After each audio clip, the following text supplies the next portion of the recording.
Noi siamo un'azienda che è operativa da oltre 40 anni nel settore e riconosciuta con il marchio CE IT42 e essenzialmente ci occupiamo di depurazione e confezionamento e commercializzazione dei prodotti, in particolare prodotti ittici, in particolare molluschi.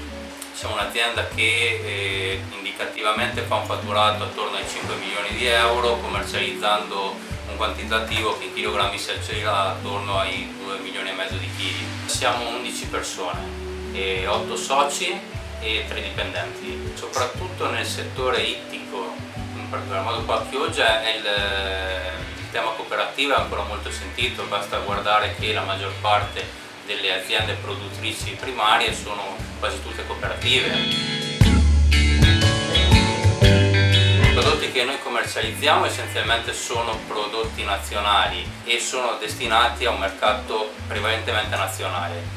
E commercializziamo i lupini, la vongola di mare, vongole veraci, mittili, fasolari, murici, tutti quelli che sono insomma i molluschi in genere, e anche nei casi di qualche richiesta insomma particolare riusciamo in breve tempo a reperire anche prodotti diciamo destinati a una nicchia che cerca il prodotto un po' più ricercato. Una piccola parte viene esportata in Francia e anche in Spagna, magari una piccola parte, però essenzialmente il prodotto che lavoriamo è destinato al mercato nazionale. Abbiamo presentato proprio la settimana scorsa un marchio e definiamolo DOC per la vongola verace, un prodotto che qui a Chioggia è sempre stato un po' bistrattato, e attraverso questo marchio ci siamo posti assieme ad altre 3 aziende storiche di Chioggia e ci siamo posti l'obiettivo di valorizzare il prodotto vongola verace, un marchio che alza l'asticella qualitativa e rispetto a quelli che sono gli standard diciamo normativi. È un marchio che è già stato depositato e registrato presso diciamo, l'elenco dei prodotti tipici italiani.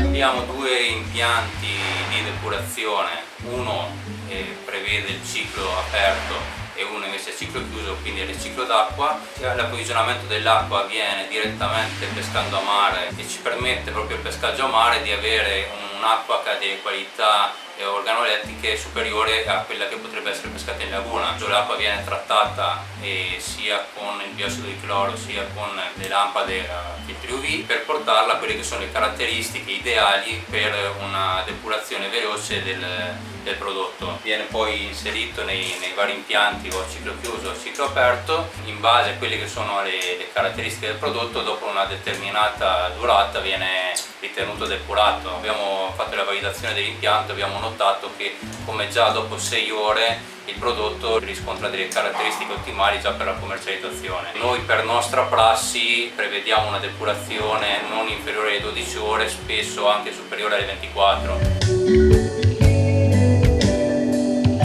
Il problema principale in questo momento del mercato è riuscire ad ottenere il pagamento, perché le cooperative, come tutte le altre aziende, non sono tutelate in nessuna maniera da questo punto di vista. Qui in tutte le altre zone dove c'è la produzione di molluschi c'è sempre stata la problematica dell'abusivismo, problematica che negli ultimi anni però si è notevolmente ridotta in maniera importante, frutto della collaborazione anche tra i vari centri e i vari operatori diciamo, che lavorano in regola, e le autorità che con buon senso insomma, si sono messe a disposizione delle aziende anche. Il consiglio principale è di controllare che il prodotto sia vivo, perché nel mollusco è essenziale acquistare un prodotto ancora vivo, e dopodiché è consigliato mangiarlo cotto. Quindi una volta che te hai rispettato queste 2 diciamo, caratteristiche, il prodotto puoi mangiarlo tranquillamente senza nessun tipo di pericolosità. A volte assistiamo a delle allerte un po' esagerate, probabilmente anche un po' pompate dai media, ma in realtà abbiamo visto anche alla presentazione del marchio DOC, dove sono intervenuti i rappresentanti dell'Istituto Zoopafiliatico delle Tre Venezie, che in maniera ufficiale fa i controlli su tutta la provincia di Venezia, e sono intervenuti anche i rappresentanti dell'ASL 3 Serenissima, che è l'ASL, diciamo, che ci controlla, e hanno portato dei numeri che sono molto confortanti dal punto di vista del numero delle allerte sanitarie e della pericolosità, diciamo, dell'entità di queste allerte. Quindi possiamo dire con tutta sincerità che il prodotto è sano.